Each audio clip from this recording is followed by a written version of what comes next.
crianças elas não passam mais imunes a isso, porque a informação está pipocando de tudo quanto é canto, é televisão, é YouTube e demais redes, porque as crianças têm acesso a tudo hoje, né? Então, o que eu faço assim, enquanto artista, enquanto pai, é jogar aberto, falar, explicar como a nossa sociedade ela foi construída e estruturada, é o racismo criado através de todo um imaginário que foi construído, né, que determina a escala social de hoje, né?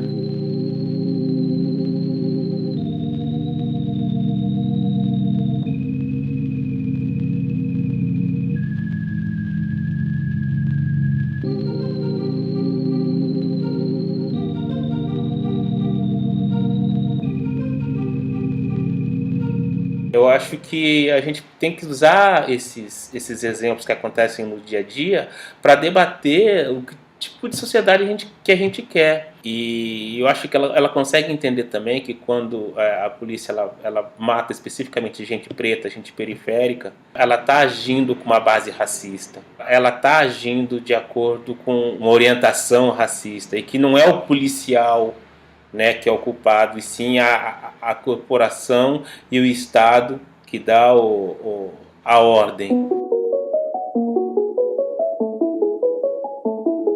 Eu percebo que muitas pessoas procuram a afroinfância buscando soluções, estratégias ou até respostas imediatas de como se falar sobre o racismo na infância, de quais estratégias utilizar para falar sobre o racismo, e a orientação que eu costumo dar é sempre a mesma.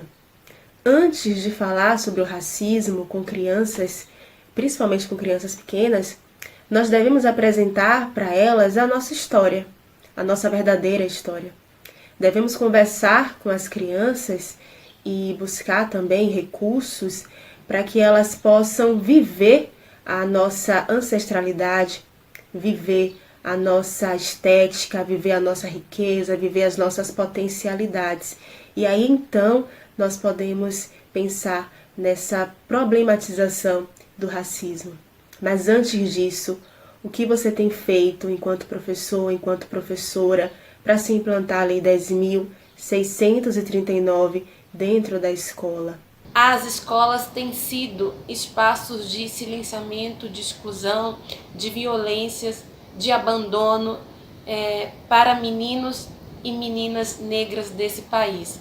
Mesmo com os avanços trazidos, sobretudo, pelas lutas do movimento social negro e também com a legislação educacional. É um dever moral, é um compromisso ético que todos nós devemos assumir ao combater o racismo dentro dos espaços escolares.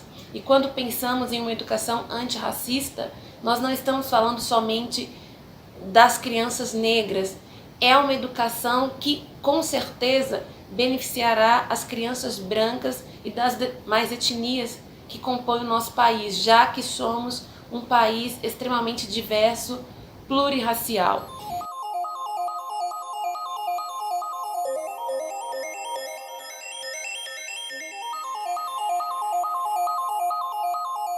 Um dos impeditivos para a promoção dessa educação antirracista tem sido o silêncio, né? O silêncio tem imperado nos espaços escolares quando se trata de combater as práticas discriminatórias.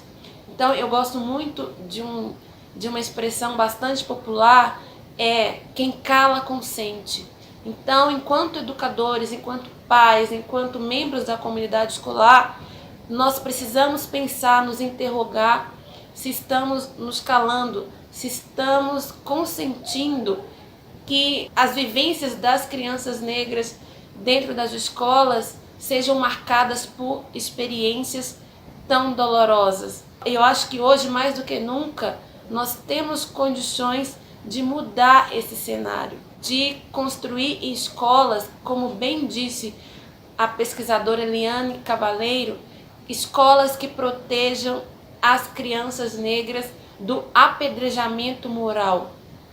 Nós temos condições de fazer isso, temos o dever de fazer isso, né? Afinal de contas, educação é um direito de todos e a escola tem que ser um espaço de progresso, de felicidade, de acolhimento para todas e todos. Segundo especialistas, né, em educação, a escola ela é o primeiro espaço que a criança negra ela tem a consciência de que ela é negra, e ela tem essa consciência de um modo até traumático, porque não é que ela tem acesso à cultura negra, às referências positivas que essa identidade negra traz. Ela passa a se entender negra por conta do racismo, pelo descaso dos professores com a história da cultura negra, da cultura indígena. Quando a família e a escola cumprem o seu papel de falar sobre a nossa história, né, com as nossas crianças,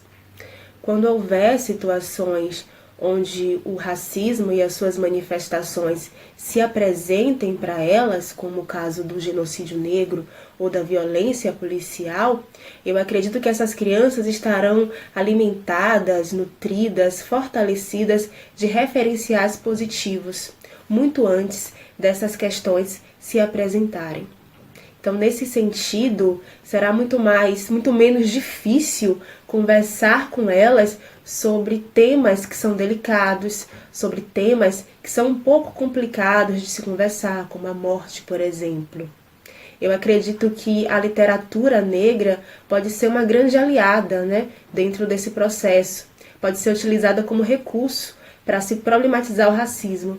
Há uma série de livros, uma série de narrativas em que a mãe, o pai, as professoras, os professores podem selecionar para começar a conversar com as crianças sobre essa questão. Então, há livros que problematizam o racismo, né?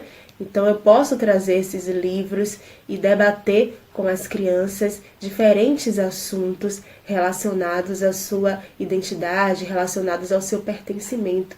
E a partir daí, a partir de uma linguagem infantil, de uma linguagem próxima da criança, eu posso conversar sobre morte, eu posso conversar sobre preconceito, eu posso conversar sobre discriminação e mais uma série de questões que, infelizmente, nos tocam de forma subjetiva.